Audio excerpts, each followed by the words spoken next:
Hello and welcome to Football Daily, where today we're looking at 10 of the best bargain transfers this summer. But before we get going, which transfer do you think represents the best value for money this window? Let us know in the comments below, and the best one will be read out on Sunday Vibes this week. Without further ado, let's get going.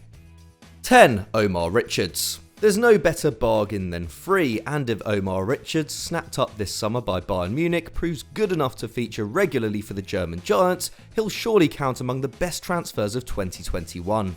The Englishman came through the ranks at Reading and made over 100 appearances there, but now at 23 will face the new challenge of competing for a place at one of Europe's biggest clubs. Bayern have faith, handing Richards the number 3 shirt formerly worn by Xabi Alonso and Vicente Lizarazu, and his numbers bode well too.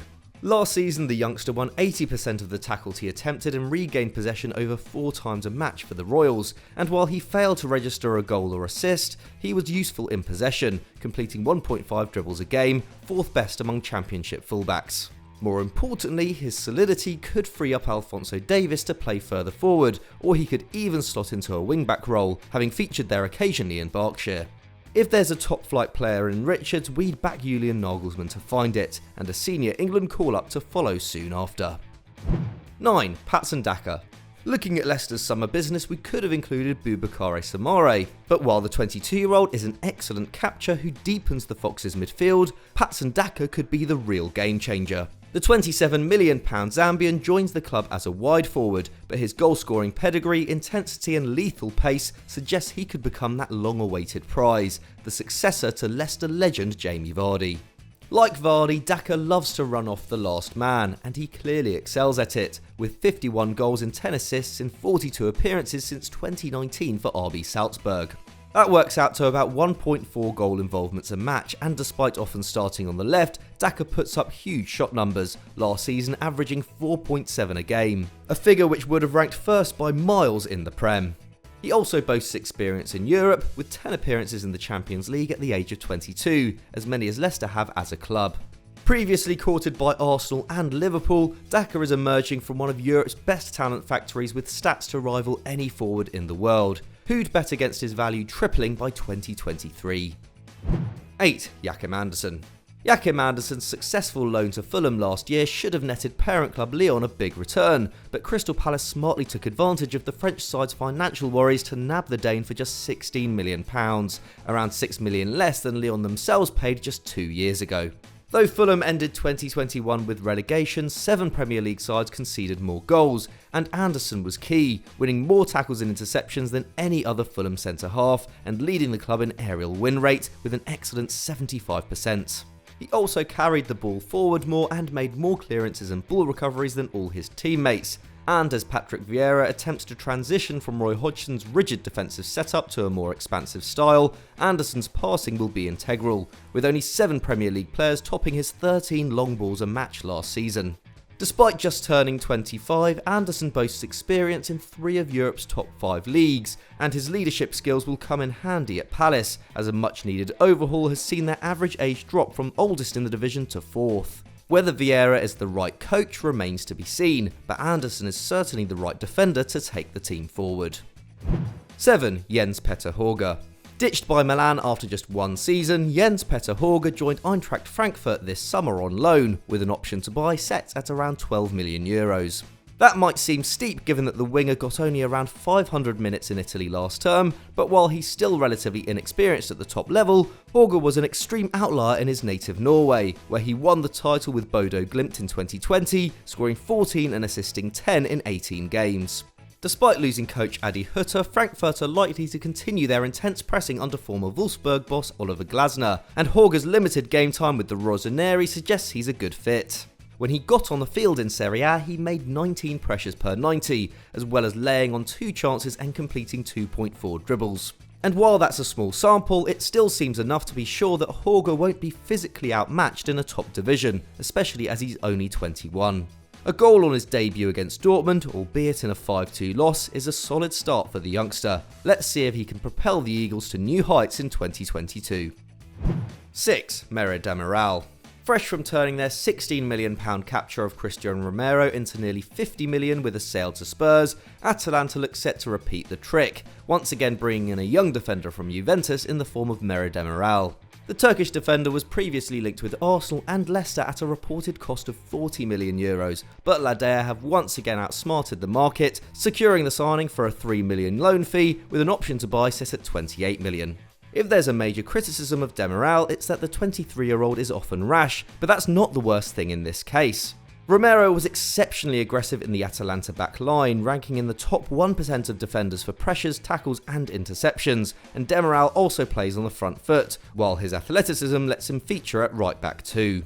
Like the Argentinian, he's a decent passer, with around 80% success on long balls, and while he can't match up to Romero's insane 6 defensive actions per game, he's stronger in the air, with a 76% win rate to his rival's 68%. While Inter and Juve face the consequences of years of extravagance, Atalanta continue to build smartly and cheaply. Let's hope they're one day rewarded with silverware. 5. Andre Silva. £20 million for a move between Bundesliga clubs is pretty expensive historically, but in Andre Silva's case it's a pittance. That fee is only half his estimated value according to Transfermarkt, and is no more than he deserves after a storming 2021 campaign, in which only Lewandowski, Messi and Ronaldo surpassed him in the race for the European Golden Shoe, with Haaland, Mbappe and Lukaku left trailing. That's just what RB Leipzig needed after 5 bully sides outscored them last year, with none of their players exceeding 8 in league play, a full 20 behind Silva's tally.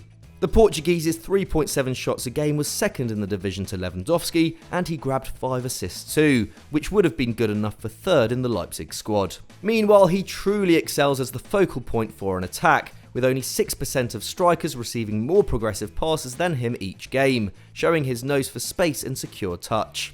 Though he already has failed spells at Milan and Sevilla on his CV, Silva is still just 25 and will find the best supply line of his career at the Red Bull Arena. Third place should be the minimum aim for Jesse Marsch. 4. Boulaye. How much is a top flight goal worth? Estimates put the value of a Premier League strike at nearly £2 million, so even if you halve that value for La Liga, Villarreal have found a bargain in Boulaye, paying just £11 million for the winger after he bagged 15 goals and assists for Reims in Liga and last campaign. For a 24-year-old in a side which finished 14th, that's extremely impressive, and while we'd expect a drop in a tougher division without taking penalties, there's enough to the Senegalese to suggest he'll be useful to Unai Emery. Completing 1.5 dribbles a game with an excellent 60% success shows he's secure on the ball, as does his pass completion rate in the top 10% of forwards. And unlike a lot of young attackers, he doesn't take on stupid shots from long distance, with his efforts coming from an average of 16 yards out. Dia's rise to the top has been circuitous, with both Saint Etienne and Lyon turning him down as a teenager, a spell as an electrician, and his first contract only coming at 21. But at a team which thrives on exceeding expectations, he'll fit right in, and will deservedly get a taste of Champions League football. 3. Manuel Locatelli. If reports are to be believed, Juventus will not only get away without paying Sassuolo's €40 million asking price for Manuel Locatelli, but have nabbed the 23-year-old on a 2-year loan for just €8 million, with a further €25 million to be paid in 2023. That's ludicrous business for a newly crowned continental champion with over 150 top-flight games to his name. But what kind of player is Locatelli? Well, despite his goal-scoring heroics at the Euros, he doesn't generally make a big impact in the final third, with just 4 goals in his last 2 league campaigns. But he is vital in moving his team into that zone. Across Europe's top 5 leagues last season, only Sergi Busquets completed more passes into the attacking third than Locatelli, and only Messi, Luis Alberto and Trent Alexander-Arnold made more progressive passes. He also added 4 tackles and interceptions a match, and no one in Italy touched the ball more than him. That means he's ready-made for a possession system and can feature as an 8 or a 6, giving Allegri room to mix and match. If Juventus are Italian champions again this summer, we're betting it has a lot to do with Locatelli. 2. Jack Harrison. Having spent the last 3 years on loan at Leeds from Man City, Jack Harrison hardly feels like a new signing. In fact, the Englishman has played just 4 games fewer for the club than Van Dijk has for Liverpool, but finally made his move permanent this summer, with Bielsa forking out £11.5 million for the 24-year-old wide man. For a player who scored and assisted 16 league goals last year, the same as Grealish and Calvert-Lewin, that's a snip, and Harrison adds plenty to the Peacocks beside end product. Like everyone at the club, he's a tireless workhorse, ranking in the top 16% of attacking midfielders for pressures per game, and the top 7% for tackles, overall winning possession more often last campaign than Harry Maguire or Thomas Partey. And he's a vital part of Bielsa's attacking machine, placing third in the squad for chances created and top for passes into the penalty area, while maintaining better XG numbers than Rashford, Saka or Maddison. Given his age and homegrown status, it's shocking there wasn't more interest in Harrison, but we can't imagine a more perfect match for him than Leeds. 1. Gianluigi Donnarumma. Signing the best young goalkeeper in the world is always good news, but doing it for free after he's just been named Player of the Euros is unprecedented transfer magic. But that's just what PSG have done, snatching up Gianluigi Donnarumma in the same summer as Hakimi, Wijnaldum, Ramos and Leo Messi in perhaps the greatest single window of the modern era. We all know Donnarumma is excellent, but it's worth investigating just how good he is. A Milan starter since he was 16, the stopper has only once dropped below the magic 70% save rate in a single season, and is exceptionally resistant to injury too, missing just 5 games in the last 5 years.